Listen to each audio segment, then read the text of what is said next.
And so the relationship becomes a whole lot easier because the relationship, by extension, then isn't either good or bad, healthy or toxic, right? Love of your life or player. Or player, yeah. Sometimes it's great, other times not so, and then there's all this in between. So it becomes more tangible and more of a question of can we fix the things that are not working? Over either we're toxic and this is bad and I'm going, or this is magically perfect and it's going to fall into place and everything's just going to work out.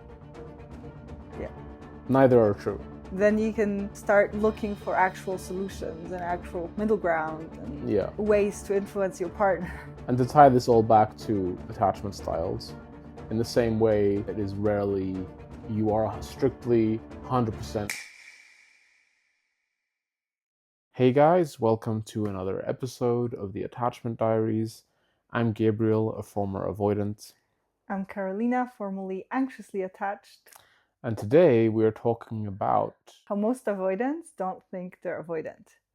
That's right. So what do avoidants actually think their attachment style is?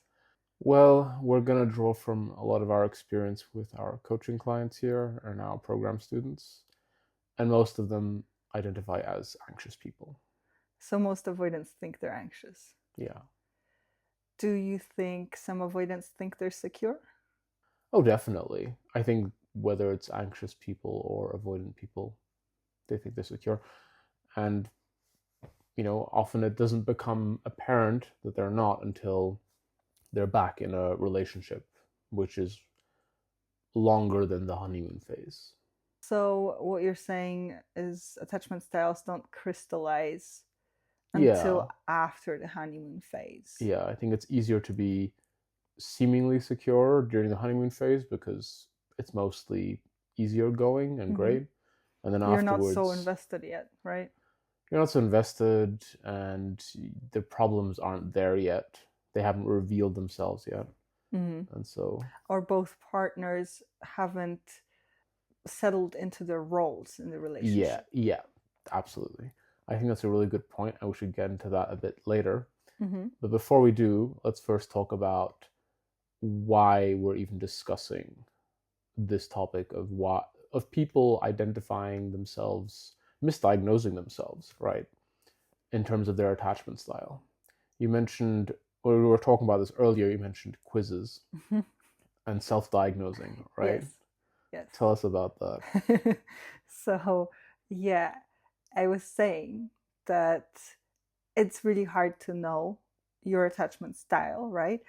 And at the same time, you kind of have an idea of what you want it to be, of the position you want to be in. So people take online quizzes, like we have the attachment quiz too on our website, right? But our attachment quiz is actually about the partner. Yeah. But a lot of quizzes are to diagnose yourself.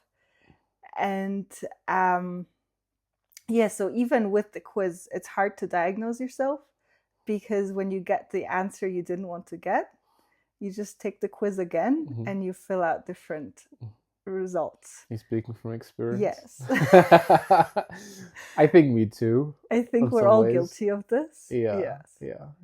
You see yourself in a certain light. Yes. And you want the results to reflect that, right? And if not, then, well, the results are clearly wrong. Yeah. Let me retake that quiz. Well, I didn't mean it quite this way. Yeah. So you can often diagnose yourself with whatever attachment style you deem you are ahead of even taking the quiz. Yes. And here I want to add what you said in that very same discussion earlier. You said, everybody wants to diagnose as anxious because they want to see themselves as the victim. Yeah, because often I find in this dynamic, in the anxious avoidant dynamic, it is often the case that the anxious people consider themselves somehow falling victim to their avoidant partners or ex-partners' treatment. And the avoidant is then the villain. And they fall into this narrative of evil avoidants using, exploiting, abusing poor anxious person. And so being the anxious person in a way feels safer. And like in terms of public perception, right? And most of the clients I work with will initially, at least for the most part, identify as anxious. Me too. Even the 100% dismissive avoidance. Yeah, yeah. And because they have a moment of feeling uncertain or something, they're going to say, well, I'm definitely anxious. After 3 months of rejecting their partner over and over again. Right. They'll have that one moment of texting 3 times in a row or thinking about texting 3 times in a row, and they're like, yeah, I'm definitely anxious. Yeah. Or their behavior changes as the Yes. power dynamic changes. That too. Right? Too. Yeah. So, okay, it's hard to self-diagnose. And nobody wants to be the villain. And nobody wants to be the avoidant, for the most part. Yes. Do you know that meme? Am I the drama? Am I the drama? Right. Yeah. Am Is I it the me? villain? Am I the problem? Yeah. Nobody wants to be the problem. Yeah. And so this brings us to what we actually wanted to discuss with you guys in today's video as well, which is the fluidity of attachment styles and why that's so important to take into account. Because most people do kind of either self-diagnose or they even get diagnosed professionally, and then they're like, well, I'm clearly an avoidant, or I'm anxious, or I'm secure, whichever it is, and this is my attachment style, and this is who I am, and I'm now with an avoidant, or I am with a secure person, or whatever it might be, and think of it in terms of being on rails and being in a box, like in a category. Yes. And I think we all search for these categories because they can be helpful and they can be safety inducing, right? To have like a picture of what's going on. But we're humans. Like, we're not types of tea. We're not like shoe sizes, right? Even shoe sizes are bad. Different countries will have different ways of measuring shoe sizes too. Different brands have different sizes, even the sizes. Yeah. So you're saying people are like shoes? Yes. Yes. Some are narrow, some are wide, some are very pointy. Well, maybe shoes is, not such a good allegory, but most people are like feet. They don't fit into most sizes. It's kind of hard. I think it's hard for everybody to pick a comfortable pair of shoes, right? It's such a big pain point. Yeah. And it's the same with attachment styles. You don't 100% fit into one category. Yeah, exactly. What we've noticed with working with people a lot is that, and in our own relationship, of course, is that depending on the person or the context of the ongoing discussion or dynamic, you might have a different attachment style.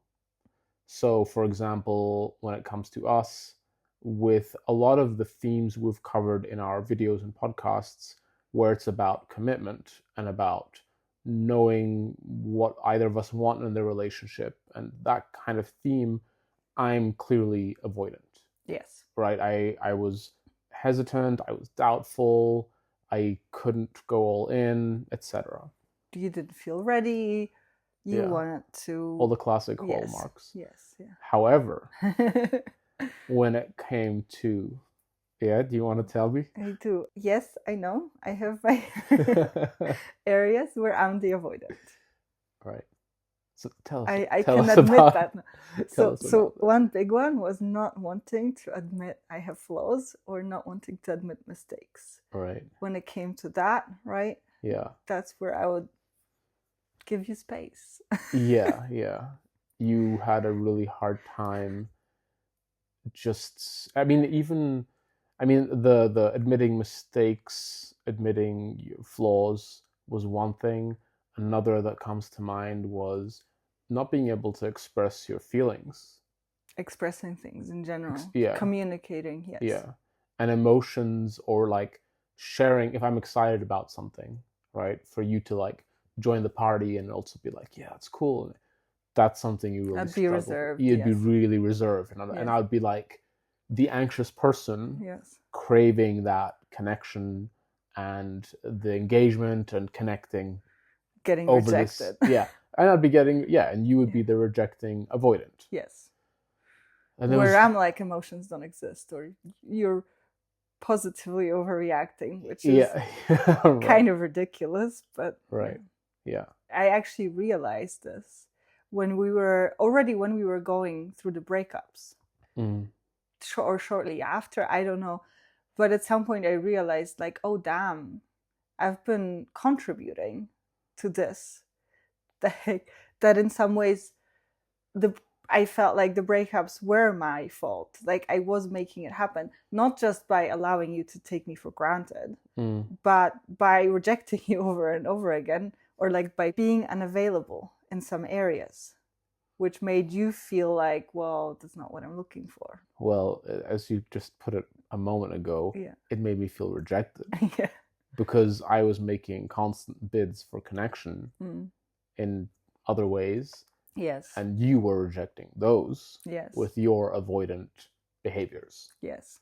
And at some point you would just give up. Yeah. Like it felt like I can't get what I want here, and therefore. And just because it wasn't about commitment doesn't mean doesn't make it less avoidant, right? Because someone can be extremely committed. Yes. But that doesn't mean... But reserved. Exactly. Like, but emotional, I want to get married, I want to have kids, I want to do Yes. everything, but I don't communicate emotions, period. I don't talk anything unpleasant. I am conflict avoidant through and through. I'm committed, but I will not have a conflict with you. Yeah. So we can't talk about certain topics. These are off the table. Yeah. Anything uncomfortable doesn't exist. So I was avoidant in my own ways. You were avoidant in your own ways. Both sides contributed to conflict, feeling like there is incompatibility, and ultimately escalating to breakups. And through the process of exploring all of this and discussing it, we figured things out over time. But the point we're making here, right, is that attachment styles are fluid and contextual. And we've talked about our examples here between a couple. Yes. Right? But earlier today when we were talking about this, you were talking about how it's different with different people too. Yes. So for example, I think I was more of an avoidant with everybody else in my life but you. Mm-hmm. And avoidant in what ways though? I would not want to jump into commitments, even if it is just like committing to meet every week in the same pub with the same group of people. I'd always jump between friends groups and abandon one friend group for another friend group because I don't know. You didn't like the grind. Or I didn't like monotony. Yeah. I guess that's what I meant. Yeah. I guess I also felt pigeonholed sometimes, and I'd need to just branch out. So this is with friends, right? Yes. I feel like even in my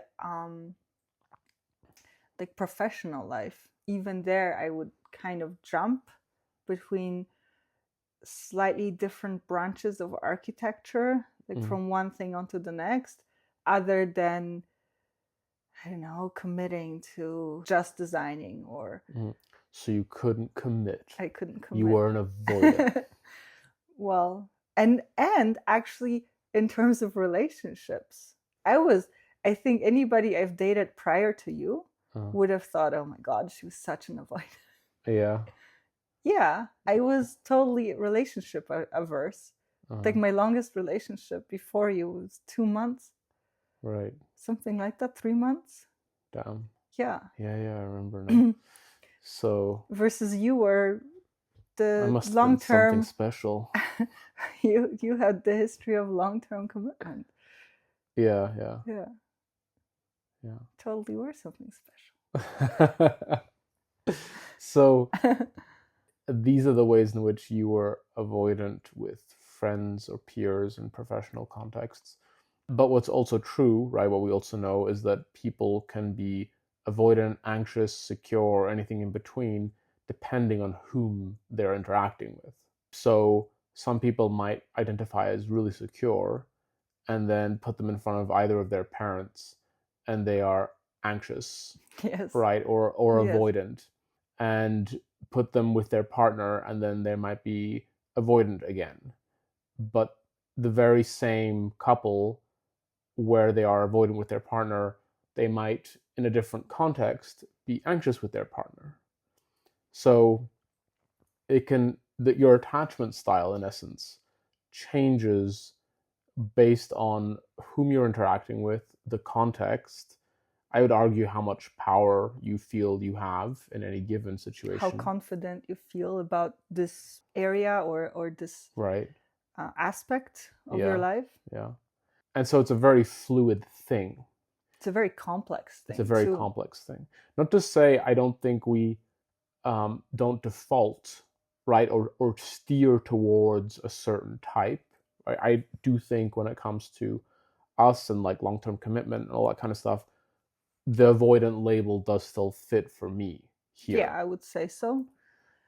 And for you, the anxious when because like we fit the bill when it comes to these commitment categories, right? Yeah, exactly. And that was a constant source of conflict or like problem. I mean constant even within our relationship. It's always been me being more ready to commit than you. Yeah. It's never been the other way around. Yeah. Unless it was about making pizza. I'm so non-committal when it comes to pizza. Food. Oh my god, yeah, I am. You're like, I don't know what I want. I'm not hungry. I'm not hungry. And I'm like, you are hungry. I'm not hungry. What are we gonna eat? I don't know. And I'm like, how about this? I will know what I want. Yeah. And you're just like undecided till the last moment. I want to keep my options open. You want to keep your options open. You're avoidant when it comes to food. So before we move on from this, actually, how about you and being anxious? What are your anxious areas? Yes, exactly. Me, oh my god, I can be incredibly anxious. If you are reserved or like a bit annoyed about something and you're not being your usual warm, available self, I can get so anxious. I'm just like, is everything okay? I'm like, are we fighting? You catch it so soon. Yeah, we had this one instance where we were watching a movie or something. We're sitting at the dining table and we were like really immersed in this thing.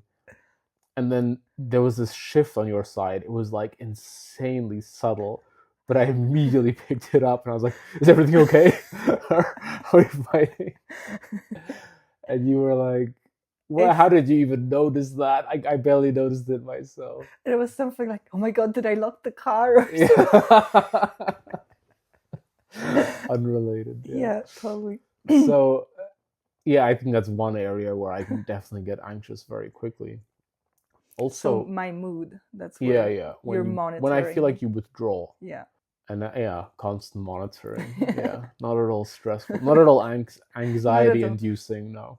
Not at all control. Not at all controlling. No. What else is there? Physical clinginess. It's true. Yeah. So physical, like I'm big on physical touch, and there as well. Like if you're like, oh, I'm not like a bit standoffish or something. Come smell it. Yeah, I haven't showered yet. I'm just like anxiety, like cling, hug, yeah. So like these are examples, but there are definitely other areas in which I will be anxious. I can get anxious, and there are other areas where I can be avoidant. Yes, especially cleaning the kitchen. Yeah, cleaning in general. You're terrible. Downright avoidant. I'm sorry. But thank you. But you're very welcome. But when it comes to how that's expressed, right? Anxiety, I find it's not even necessarily always as anxiety or clinginess, right? I can also be frustrated or annoyed or rejecting, even though I'm the one who's feeling the anxiousness. So even if you're experiencing anxiety, it doesn't necessarily have to be expressed in the way you would expect. But I would say that again makes you more of an avoidant, because I find avoidants do tend to express their anxiety by distancing themselves. That's true. That's true. Versus anxious people tend to express their anxiety by getting controlling. Yeah. The more stressed I am, the more micromanage. Yeah. The more I need to micromanage. Yeah, and control Yes. everybody and make sure nothing's But going wrong. I made progress on it. You've made plenty of progress. Thank you. You also made plenty of progress on not distancing yourself. Thank you. We try. Carolina's the manager. She'll if it's a bunch of people, she'll make sure nobody's forgetting their skiing gear. I made progress on it. I let us forget things. You let us forget things. So why this is so important though? Why does it matter? Because I think it's one thing to discuss, right? But I think we should cover why it's actually super important to your understanding of attachment styles and your relationship. Because I do find that it is a game changer to stop thinking of it in these strict categories, but to see it more of, okay, this is my domain and this is your domain. And it typically is that the things you're more confident about, you're going to be more avoidant about, right? Like, what do you mean? I think you're more confident when it comes to commit. Confident in your ability to get someone to commit. Yes. Yes. And that's where I'll be more avoidant. Yes. So the area in which you feel like you have more control. Yes. Is where you'll likely be more avoidant. Or the area in which you're more entitled. Yeah. Which can lead to control. Yes. But, yes. Yeah. And I find it's helpful as the anxious person to see it as just that. That, oh, okay, he's just more full of himself in this area. Therefore, he's going to act so nonchalant. Yeah. Rather than think of it as, yes, I mean nothing to him. Yeah, yeah. And then to think of it, I have areas like this myself. I find it can be very empowering to stop seeing it as like, oh, he's the avoidant, I'm the anxious. He's the perpetrator, I'm the victim. But to be like, well, we're both villains here. We're both causing this drama, and that we can both be victims too. We can both be victims too, and that means that we both have control. Yeah. That we both have agency over whatever's like, yes. Yeah. An influence. That it's not like, oh, I can just freak out and then wait. But there are things I was doing wrong, and things I can acknowledge or fix or work on, change. Yeah, I think it's a good point. When you're looking at it through this binary lens, and it's just like either you're avoidant and I'm anxious, or anxious and you're avoidant, or secure, or whatever. It's extremely limiting, and you're just boxing in your partner and yourself. And you have to then operate within those constraints and perceive yourself and them through those constraints. And then you end up dancing around them like, oh my God, I can't say anything because I'll make him pull away or her pull away. Yeah, exactly. Yeah. Oh, what should I text? I don't know what to text. What if I text the wrong thing? This is what you say to avoidance or don't say to avoidance. As though there is some super hard rule that if you follow this process now, the avoidant partner will give you the results you desire, right? Versus evaluating, maybe there has been behavior of mine, the person identifying as anxious, that has actually been avoidant, that has led to my partner. Response. Yes, exactly. Being what I now consider avoidant, right? Even if this behavior is love bombing, being endlessly loving and forgiving and having no boundaries. Yeah. Still, that's my behavior that led to, let's say, you taking me for granted. Yeah. But it's not avoidant behavior. No, it's anxious behavior. Yeah, in this case. Yeah, totally. Case, it can work that way too, where it's anxious behavior that, I see what you're saying, that leads to the avoidant pulling away more, right? But what I'm saying is you can also have examples where I'm thinking of a couple of clients here where they think I've been nothing but anxious and I need to stop being so anxious. That's why my partner is pulling away. To me saying, actually, you were being rather avoidant and not expressing your vulnerability. Like you may have been saying, these are our issues and discussing them quite openly, but your focus was probably mostly on your partner, saying, maybe you're avoidant, maybe you have these issues, maybe da da da, rather than I feel scared that I'm going to lose you. Right? That's way more vulnerable. It's easier to do the avoidant thing and psychoanalyze your partner from a distance. yes. Yeah. So this brings us back to people that identify as anxious, not seeing their own behavior as sometimes being the avoidant behavior. Being emotionally unavailable or Yeah. guarded or distant. Yes. And then not wanting to even discuss these things, I find. Or not even connecting the dots, like seeing that their behavior has also contributed. Yeah. It's not solely this. It's never, right? To their partner pulling away. Yeah, 100%. This point you bring up also contributed.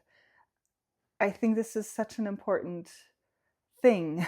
We should teach everybody, like, that this should be common knowledge, that it never is one person's fault. Or very rarely. Yeah. In the context of friendship or family or any relationship, it's not like one person's to blame for everything.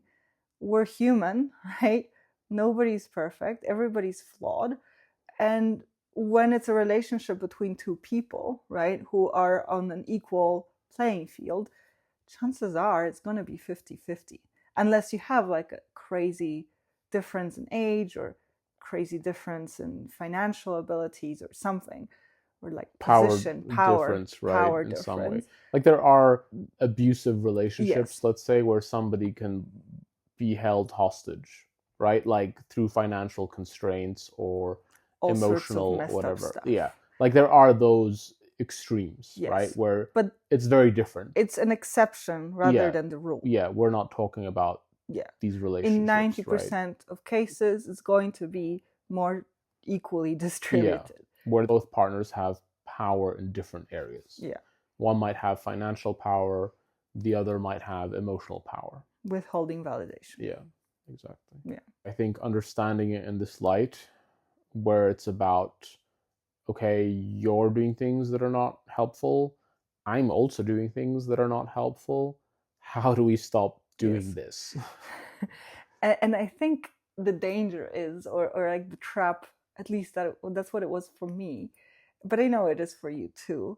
It's that when you discover you're doing something wrong, it's like quick to go into this spiral of feeling like, oh, everything's my fault. Everything's I'm wrong. Broken. I'm defective. I'm unlovable. I am inherently flawed. I deserve to be abandoned. Yeah. The whole package. So people might end up flip-flopping between these two extremes, where I am just the endlessly loving, anxious person who gets abandoned because who's perfect, but this evil avoidant keeps on rejecting me because they have issues, right?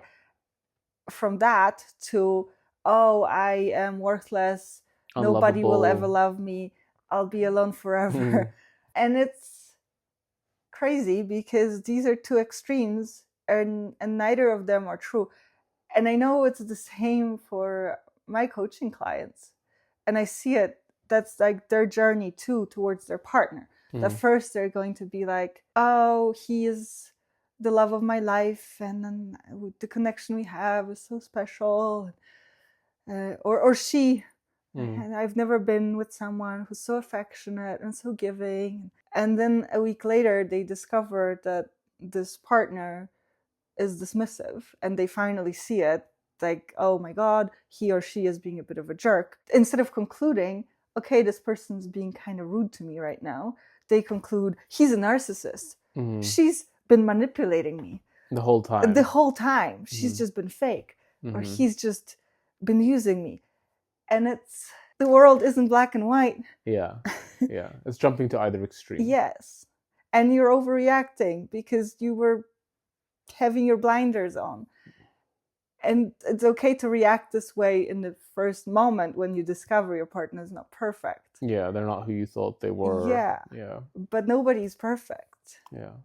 But it's another to like have that moment of realization, digest it, and then say, okay, but you're not all bad. Yes. Versus you're a narcissist. Yeah. You're an avoidant, and I'm gonna move on and find someone else. And then or deep dive into trying to fix you, and that doesn't help anybody. People jump from idealizing, right, to demonizing. Yeah. And then I find then the avoidant might do something like even something little, and they're right back to idealizing. And then something else happens, and it's back to demonizing. And I find again this like black and white thinking is a bit like this jump, like needing to put people in categories thinking. I find that it stems from some sort of fear, right? Yeah. And then you're kind of jumping from perfect security to no security at all.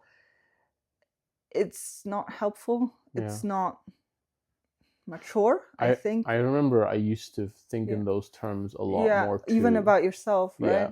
And about people in my life and the world as a whole. It was like bad or good, black or white. Yeah, me too. There was no in between, and I think we could talk at length of where that comes from, but when you perceive the world in this binary way, it's not reality, and it does you a huge disservice because you're looking at yourself and you're saying, I'm either totally perfect or I'm just the absolute worst and deserve nothing. Yeah. Or sinner. Or sinner.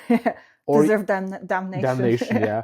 Or you look at your partner and you conclude either of these categories as well.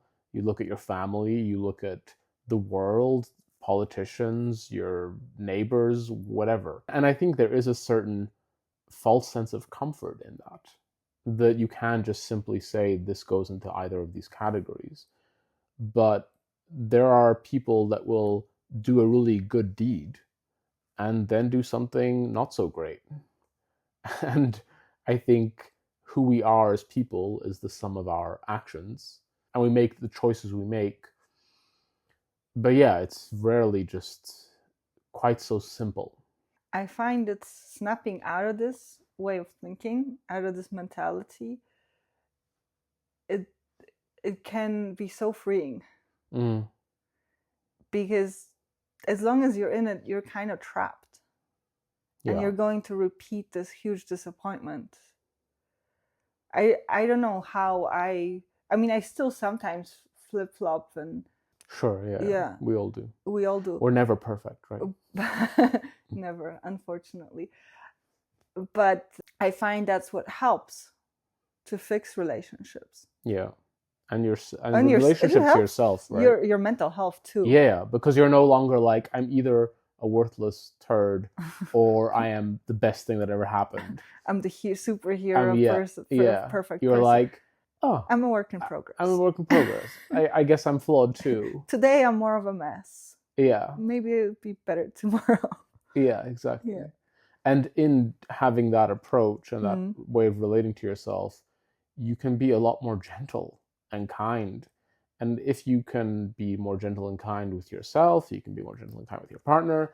And so the relationship becomes a whole lot easier, because the relationship by extension then isn't either good or bad, healthy or toxic, right? Love of your life or player. Or player, yeah. It's like sometimes it's great, other times not so. And then there's all this in between. Can we fix... And it becomes more of a question tangible. It becomes more tangible and more of a question of, can we make it work? Fix the things that are not working? Can we even work together? Right? Yeah. Over either turns out we're toxic and this is bad and I'm going, or this is magically perfect and it's going to fall into place and everything's just going to work out. Yeah. Neither are true. Yeah. Then you can start looking for actual solutions and actual middle ground and Yeah. ways to influence your partner. Yeah.